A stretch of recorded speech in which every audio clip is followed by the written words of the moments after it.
أعوذ بالله من الشيطان الرجيم. بسم الله الرحمن الرحيم.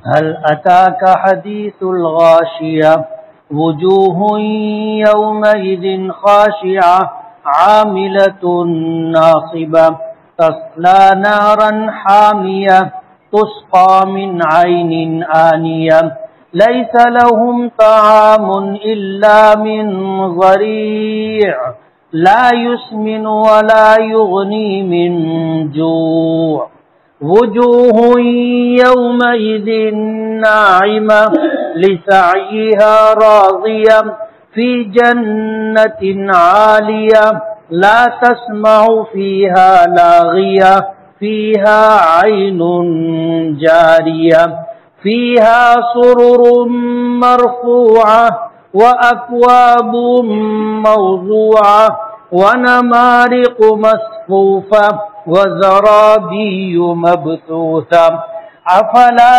ينظرون إلى الإبل كيف خلقت وإلى السماء كيف رفعت وإلى الجبال كيف نصبت وإلى الأرض كيف سطحت فذكر إنما أنت مذكر لست عليهم بمسيطر إلا من تولى وكفر فيعذبه الله العذاب الأكبر إن إلينا إيابهم ثم إن علينا حسابهم صدق الله العظيم.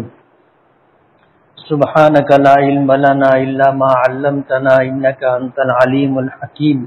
رب اشرح لي صدري ويسر لي أمري واحلل عقدة من لساني يفقهوا قولي. پناہ مانگتا ہوں میں اللہ تعالیٰ کی شیطان مردود سے. شروع کرتا ہوں میں اللہ کے نام سے جو بڑا مہربان نہایت رحم والا ہے.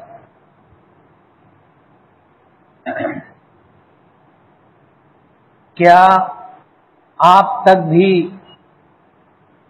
اس چھپا لینے والی ڈھانپ لینے والی قیامت کی بات پہنچی ہے جس دن بہت سے چہرے ذلیل ہوں گے, محنت کرتے کرتے تھکے ہوئے ہوں گے, دہکتی ہوئی آگ میں داخل کیے جائیں گے, جنہیں کھولتے ہوئے چشمے کا پانی پلایا جائے گا, سوائے کانٹے دار درختوں کے ان کے لیے کوئی کھانا نہیں ہوگا جو نہ انہیں موٹا کرے گا اور نہ بھوک مٹائے گا.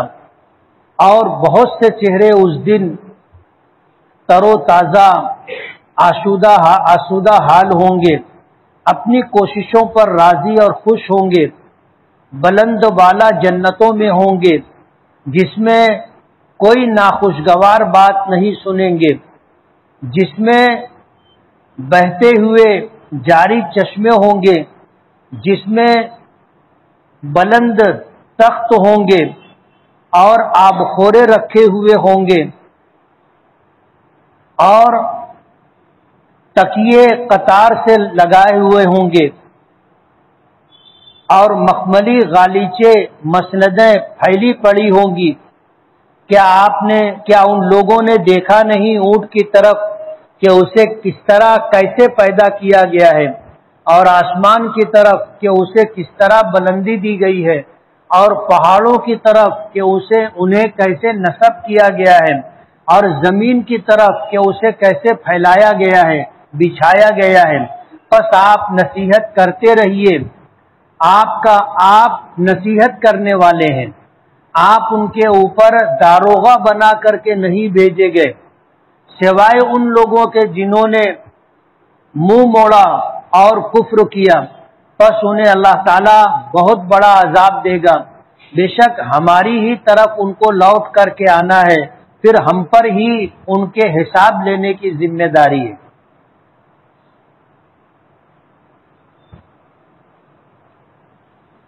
یہ سورہ غاشیہ ہے, نزول کے اعتبار سے مکی ہے. ایک رکوع ہے اور اس میں 26 آیتیں۔ مکی اور مدنی ہونے کی تفصیل آپ کے ذہنوں میں ہوگی کہ نبی کریم صلی اللہ علیہ وسلم پر ہجرت سے پہلے جو آیتیں یا سورت نازل ہوئی انہیں مکی کہا جاتا ہے، اور ہجرت کے بعد جو آیتیں اور سورتیں نازل ہوئی انہیں مدنی کہا جاتا ہے، چاہے وہ کہیں پر بھی نازل ہوئی۔ اس میں ایک رکوع ہے اور 26 آیتیں۔ آیتیں چھوٹی چھوٹی ہیں۔ مکی ہونے کے اعتبار سے مضمون کا اندازہ آپ کر سکتے ہیں۔ نبی کریم صلی اللہ علیہ وسلم سے پوچھا جا رہا ہے کہ کیا آپ تک اس چھپا لینے والی چیز کی بات نہیں پہنچی؟ یقیناً پہنچی ہے۔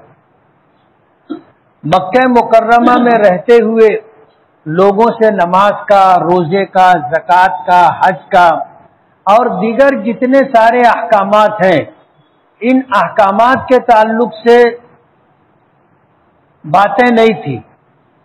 بنیادی بات یہ تھی کہ مکے کے لوگ پہلے ایمان لائیں۔ اگر وہ ایمان لے آتے ہیں تو جن جن احکامات کا نزول ہوا، اللہ پاک کی طرف سے بندوں پر احکامات اتارے گئے اور اس پر عمل کرنا لازم اور ضروری قرار دیا گیا، وہی بات ان سے کی جا سکتی تھی۔ حضور پاک صلی اللہ علیہ وسلم مکہ مکرمہ میں تھے، جب تک معراج پر آپ تشریف نہیں لے گئے وہاں تک نمازوں کا حکم نہیں تھا، اور مکہ مکرمہ آنے کے بعد روزوں کے احکامات آئے، زکوٰۃ کے احکامات آئے، اور آپ کی دنیا میں موجودگی کے ساتھ آخری سال میں حج کے احکامات آئے۔ تو احکامات تو بعد میں آئے، بنیادی چیز یہ تھی جسے ایمان کہتے ہیں، جسے آخرت کہتے ہیں، جسے قیامت کہتے ہیں، انہی چیزوں کے تعلق سے مکے والوں سے بات کی جاتی تھی۔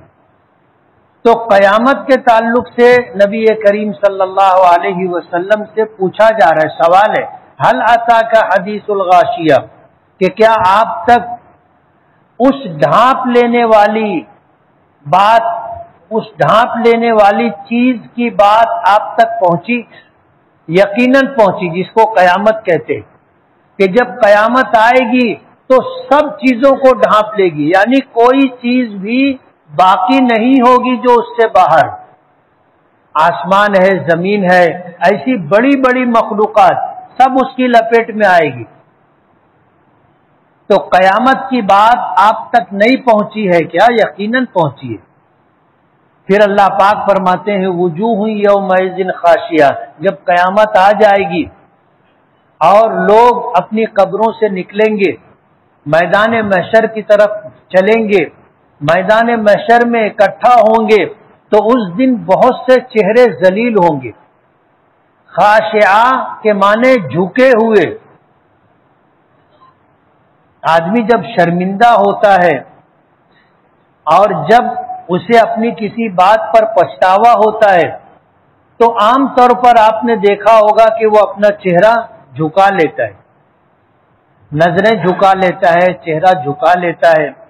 خاشعہ، نماز کے اندر خشوع ہونا چاہیے، یعنی پورا جسم نماز میں ایسا ہونا چاہیے گویا اللہ کے سامنے جھکا ہوا ہے، ذلیل ہے، عاجزی اختیار کرنے والا ہے، اپنی بے کسی بے بسی کا اظہار کرنے والا ہے۔ نماز میں اکڑ کر کے نہیں کھڑے ہونا چاہیے، اور نماز میں بہت زیادہ جھک کر کے نہیں کھڑے ہونا چاہیے۔ نماز میں سیدھے کھڑا رہنا چاہیے، لیکن اس سیدھے کھڑے رہنے میں اکڑ پن نہ ہو، اس کو کہتے ہیں خشوع۔ اور ایک ہوتا ہے خضوع، یعنی دل میں اس بات کا احساس ہونا چاہیے کہ میں اللہ کے سامنے کھڑا ہوں، نماز پڑھ رہا ہوں۔ تو ہم کہتے ہیں نماز خشوع اور خضوع سے پڑھنا چاہیے۔ تو خشوع کا مطلب یہ ہے کہ پورا جسم اللہ کے سامنے ذلیل ہو کر کے پیش ہو، اور خضوع کا مطلب یہ ہے کہ دل میں بھی احساس ہو کہ میں نماز پڑھ رہا ہوں، یہ خیال رہے کہ میں نماز پڑھ رہا ہوں، ادھر ادھر جو خیالات بھٹکتے ہیں اور ہم لوگ اسے واپس لانے کی کوشش نہیں کرتے، اپنے حال پر پڑے رہتے ہیں، یہ نہیں ہونا چاہیے۔ تو اس دن بہت سارے چہرے جھکے ہوئے ہوں گے، یعنی ذلیل ہوں گے۔ دنیا میں رہتے ہوئے ایمان نہیں لائے تھے، دنیا میں رہتے ہوئے قیامت کے منکر تھے، دنیا میں رہتے ہوئے آخرت کے منکر تھے، حساب و کتاب کے منکر تھے، لیکن جب قیامت آئے گی اور اس کے بعد لوگ اپنی قبروں سے نکلیں گے، یعنی دوبارہ زندہ کر کے اٹھائے جائیں گے، تب انہیں جن چیزوں کا انکار کرتے تھے اسے اپنی آنکھوں سے دیکھ لیں گے، اور انکار کرنے کی وجہ سے یہ احساس ہوگا کہ ہم جن چیزوں کا انکار کرتے تھے وہ واقعتاً موجود ہے، ہم انکار کرتے تھے، آج ہمارا کیا حال ہوگا؟ تو وہ شرمندہ اور ذلیل ہوں گے۔ عاملۃ ناصبہ، دنیا میں من مانی زندگی گزارتے ہوئے، گناہوں کو کرتے ہوئے، یا ایسی عبادات کرتے ہوئے جن عبادات کا نبی کریم صلی اللہ علیہ وسلم اور صحابہ کرام رضوان اللہ تعالی علیہ مجمعین سے ثبوت نہیں ہوگا، ایسی عبادتیں کرتے تھے، کر کر کے تھکے رہتے تھے۔ جیسے شب برات اور شب قدر آتی ہے تو لوگ معلوم نہیں کہاں سے ایسی نمازیں لے کر کے آتے ہیں